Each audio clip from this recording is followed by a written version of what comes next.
Bismillahirrahmanirrahim. Melanjutkan di pertemuan yang ke-31, yaitu membahas tentang waosan ingkang nyeleneh, yaitu bacaan-bacaan yang nyeleneh ya. Tidak seperti biasanya itu ya. Yaitu bacaan yang nyeleneh atau yang tidak seperti biasa. Di Al-Quran ada beberapa tempat ya, hingga banyak para pembaca Al-Quran yang sering salah pada lafal tersebut, karena memang ini bacaan itu nyeleneh ya, tidak sesuai kaidah lah nyeleneh itu ya. Yaitu bacaan yang pertama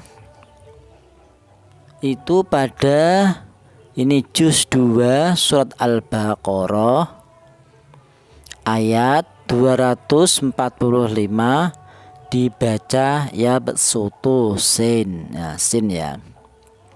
Jadi ini yang pertama, lafal wayabsutu ini shotnya dibaca sin ya, sin. Walaupun ini makhrajnya sama ya, makhrajnya sama, di ujung lidah menyentuh pangkal gigi seri bawah, juga sifatnya sama-sama di sofir ya, sama-sama di sofir ini. Shod dan sin sama-sama di sofir, tapi ini cara bacanya wayabsutu yang huruf shod ini dibaca dengan huruf sin. Wayabsutu bukan wayabsutu, bukan. Ini ya, tunjukkan ya, dibaca sin, wayabsutu. Kemudian bacaan yang nyeleneh lagi, yang tidak sesuai, yang tidak seperti biasanya yang nyeleneh itu ya. Terus nomor 2 yaitu bastotan juz 8 surat Al-A'raf ayat 69, dibaca sin lagi ya, shotnya dibaca sin ya, bastotan ya, jangan bas ya. Ya ini ya, shotnya ini diganti, cara penulisan tetap huruf shot, di Quran tetap huruf shot, biasanya di atasnya ini diberi tanda huruf sin kecil atau di bawahnya ya. Itu menunjukkan bahwa huruf shot tersebut dibaca sin. Cara bacanya bastotan, jangan bastotan tapi bas ya, bastotan. Kemudian di sini ada yang ketiga itu majroha, yaitu juz 12 surat Hud ayat 41, dibaca imalah. Lafal majroha yaitu dibaca imalah. Apa itu imalah? Yaitu artosipun doyongake fathah datang kasroh qadar kalih pertigan. Jadi imalah ya, pada lafal nomor 3 ini majroha, yang ora ini loh, yang ora ini harokat fathah asalnya ya, harokat fathah, cuman di sini dibaca imalah. Yaitu imalah itu apa? Yaitu antara harokat fathah dan kasroh. Jadi dia doyong ya, doyong antara fathah dan kasroh, tidak terlalu, tidak ro juga tidak ri, pertengahan antara ro dan ri ya, didoyongkan. Kalau bukan ro atau bukan ri tapi re ya. Cara bacanya majreha ya. Apa majreha? Yaitu dibaca imalah. Artinya imalah yaitu mendoyongkan harokat fathah ke kasroh. Jadi tidak terlalu fathah juga tidak terlalu kasroh. Bukan ro juga bukan ri tapi re, majreha. Itu imalah. Kemudian yang nomor 4 di sini ada irkab ma'ana ya, irkab ma'ana. Di sini di juz 12 surat Hud ayat 43 dia dibaca idgham. Cara bacanya irkam ma'ana ya. Irkam ma'ana, tibanya tadi dibaca diganti huruf mim, diidghamkan ke huruf mim jadi irkam ma'ana. Kalau menurut kaidah memang kalau ba mati bertemu dengan mim itu tidak ada idgham, mim tidak ada. Yang ada idgham itu mim mati bertemu dengan mim. Kalau itu yang misli, kalau yang mutajanisen itu tak bertemu dengan to, dal bertemu dengan ta, atau zal bertemu dengan do ya, terusan dibalik amanat to ketemu dengan ta itu. Kalau ba ketemu mim itu tidak idgham sebenarnya. Nah ini berhubung memang dari judul tadi memang ini adalah bacaan yang nyeleneh, bacaan yang tidak sesuai kaidah atau yang tidak sesuai kaidah, maka hati-hati ini jangan kalau ini dibaca huruf ba qalqalah malah salah, irkab ma'ana malah salah. Nah, jadi nomor yang keempat ini termasuk bacaan yang nyeleneh atau yang nyeleneh tadi ya, yang nyeleneh itu malah justru ba ini diidghamkan ke huruf mim. Cara bacanya irkam ma'ana ya. Cara bacanya irkam ma'ana ya. Jangan dibaca. Biasanya di Quran di sini dikasih ditulis idgham gitu. Ya. Kemudian yang bacaan yang berikutnya yang perlu diperhatikan nomor 5 ya. Termasuk bacaan yang nyeleneh tadi. Bacaan yang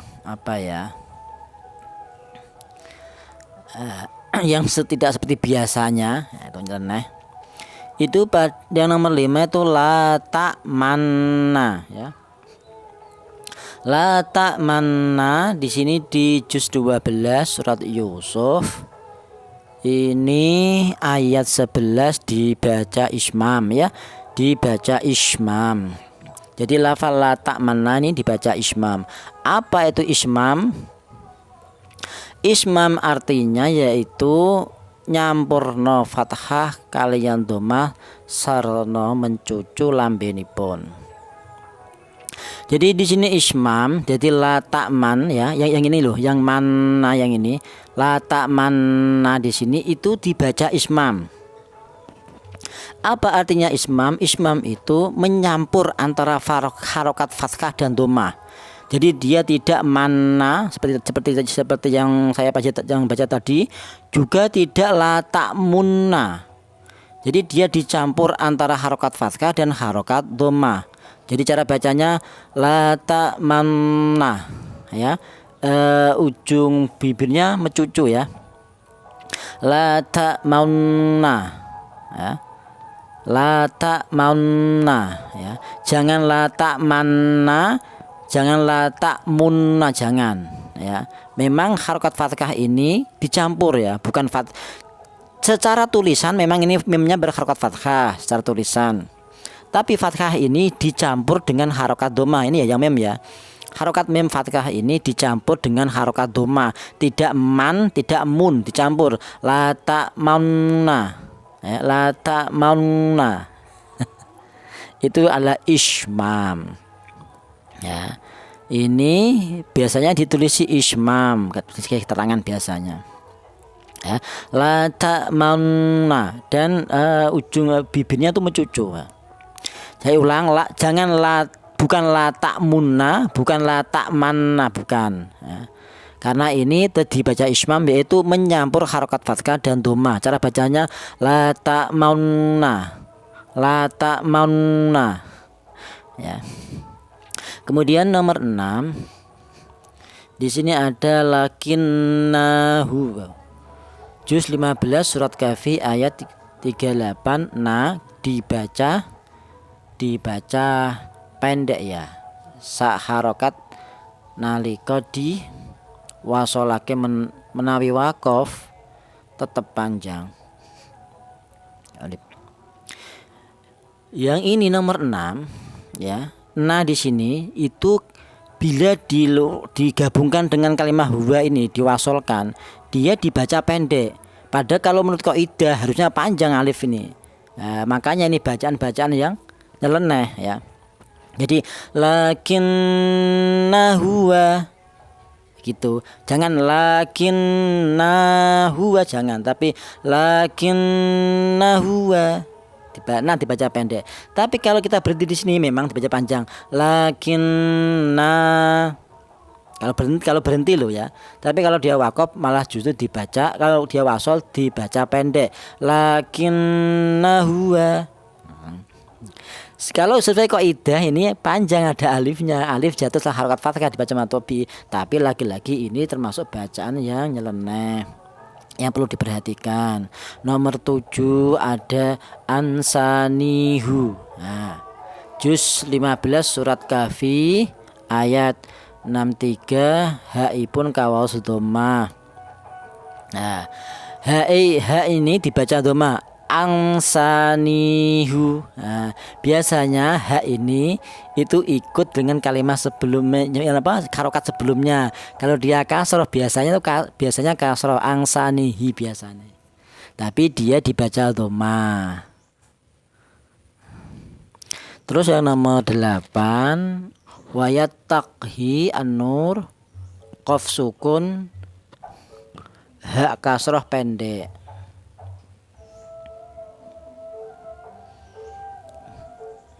Oh ya. Wayat takhi. Ini ya juga. Jadi qafnya sukun, ha kasroh pendek. Bukan panjang ya. Terus nomor 9 ini ada fihi ya. Nomor iki ha panjang sa'alib lah ini. Haknya ya pada surat Al-Furqan ini dibaca panjang ya. Satu alif fihi ya. Padahal kaidahnya setelah masalah ya. Kaidahnya masalah itu dia harus setelah huruf yang hidup. Itu dibaca panjang. Lah untuk yang ini jatuh setelah huruf yang mati, seharusnya pendek. Tapi lagi-lagi ini termasuk bacaan yang nyeleneh, jadi haknya dibaca panjang.